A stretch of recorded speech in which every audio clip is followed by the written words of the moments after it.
నేరగాల మోసాలు రోజు రోజుకి పెరిగిపోతున్నాయి. కొద్ది రోజుల క్రితం ఓ రిటైర్డ్ ఉద్యోగి ముంబై క్రైమ్ బ్రాంచ్ నుంచి అంటూ ఓ ఫోన్ కాల్ వచ్చింది.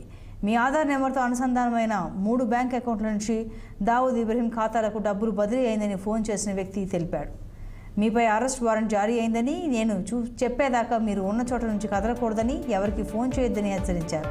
ఇలా అతన్ని భయపెట్టి మానసికంగా హింసించి ఆలోచించుకునే వీలు లేకుండా అతని వద్ద నుంచి 20 లక్షల రూపాయలు కాజేశారు.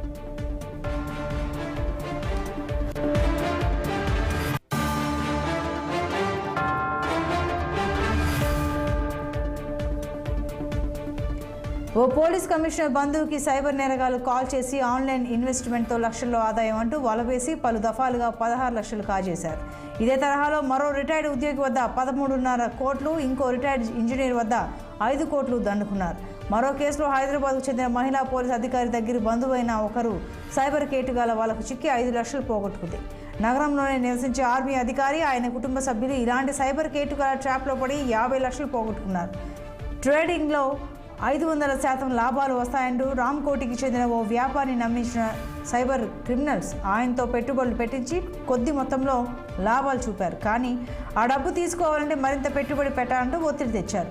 ఇలా అతడు 2 కోట్లు పోగొట్టుకున్నాడు. మరో కేసు 88 ఏళ్ల రిటైర్డ్ ఆర్మీ అధికారికి వలవేసి అతని వద్ద నుంచి 17 లక్షలు కాజేశారు కొందరు కేటుగాళ్లు. ఒంటరి పురుషులకు మహిళలతో న్యూడ్ కాల్స్ చేయించి వారి నుంచి డబ్బులు గుంజుతున్న కేసులు పెరుగుతున్నాయి. ఇలా 1-2 రాష్ట్ర వ్యాప్తంగా వేలాదిగా కేసులు. ఎంతోమంది సైబర్ వలలో చిక్కి బాధితులుగా మిగిలిపోతున్నారు.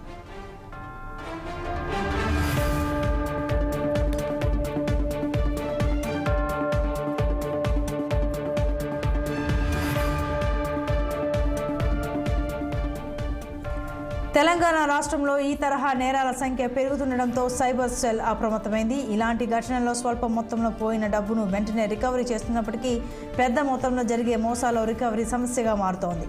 సైబర్ కేటుగాల బారిన పడి డబ్బులు పోగొట్టుకున్న బాధితులు ఎంత త్వరగా పోలీసులకు ఫిర్యాదు చేస్తే ఆ లావాదేవీలను నిలిపివేసి రికవరీకి అవకాశం అంత ఎక్కువగా ఉంటుందని పోలీసులు చెబుతున్నారు.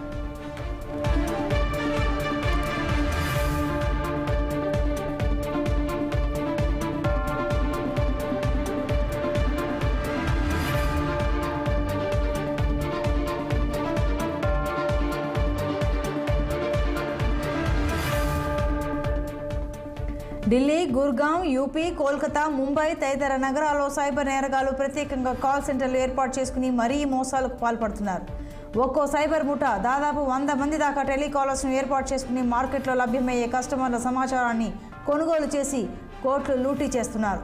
సాంకేతిక ఆధారాలు సేకరించి అక్కడికి వెళ్లిన పోలీసులకు ప్రధాన నిందితులు చిక్కకుండా టెలికాలర్స్, బ్యాంకు ఖాతాలు సమకూర్చేవారు, సిమ్ కార్డులు అందించేవారు మాత్రమే దొరుకుతారు. అసలు సూత్రధారులు మాత్రం కొన్నాళ్ల పాటు మరుగున ఉండి ఆ తర్వాత మళ్లీ బయటకు వచ్చి కొత్త తరహాలో దందా మొదలు పెడుతున్నారు. దీంతో మళ్లీ వందల సంఖ్యలో కేసులు నమోదవుతున్నాయి.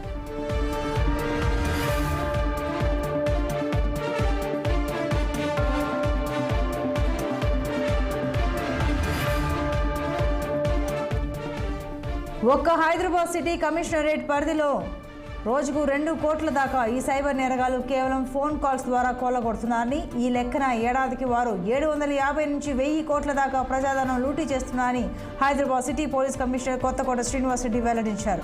ట్రై కమిషనరేట్ తెలంగాణ వ్యాప్తంగా సైబర్ క్రిమినల్స్ కొల్లగొడుతున్న సొత్తును కూడా కలుపుకుంటే ఆ మొత్తం 1500 కోట్ల దాకా ఉంటుందని పోలీసులు అంచనా వేస్తున్నారు. తెలంగాణ సైబర్ సెక్యూరిటీ బ్యూరో గణాంకాల ప్రకారం 2023 సంవత్సరం నాటికి ప్రపంచవ్యాప్తంగా 8 ట్రిలియన్ డాలర్ల డబ్బును సైబర్ నేరగాలు కొల్లగొట్టినట్టు తెలుస్తోంది. 2025 సంవత్సరానికి ఆ మొత్తం 10.5 ట్రిలియన్ డాలర్స్కు చేరుకునే అవకాశం ఉన్నట్టు అధికారులు అంచనా వేస్తున్నారు. అంత డబ్బంటే అది ప్రపంచంలోనే అతిపెద్ద 3వ ఆర్థిక వ్యవస్థతో సమానమని సైబర్ నిపుణులు పేర్కొన్నారు. 2025 నాటికి ప్రపంచవ్యాప్తంగా 175 జెటాబైట్స్ డేటా సైబర్ నేరగాల చేతికి చేరే ముప్పు ఉందని వారు హెచ్చరిస్తున్నారు.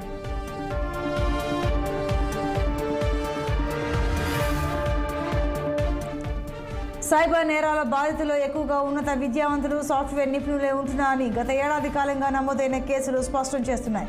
సైబర్ సెక్యూరిటీ బ్యూరోకు ఏడాది కాలంలో మొత్తం 2,52,187 ఫిర్యాదులు అందగా బాధితుల్లో 60% పైగా ఉన్నత విద్యావంతులు ఉన్నారు. వారిలోనూ సాఫ్ట్వేర్ ఉద్యోగులు ఎక్కువగా ఉంటున్నారని పోలీసులు చెబుతున్నారు. ఆ తర్వాత వైద్యులు, రిటైర్డ్ ఉద్యోగులు ఎక్కువగా ఉంటున్నారు.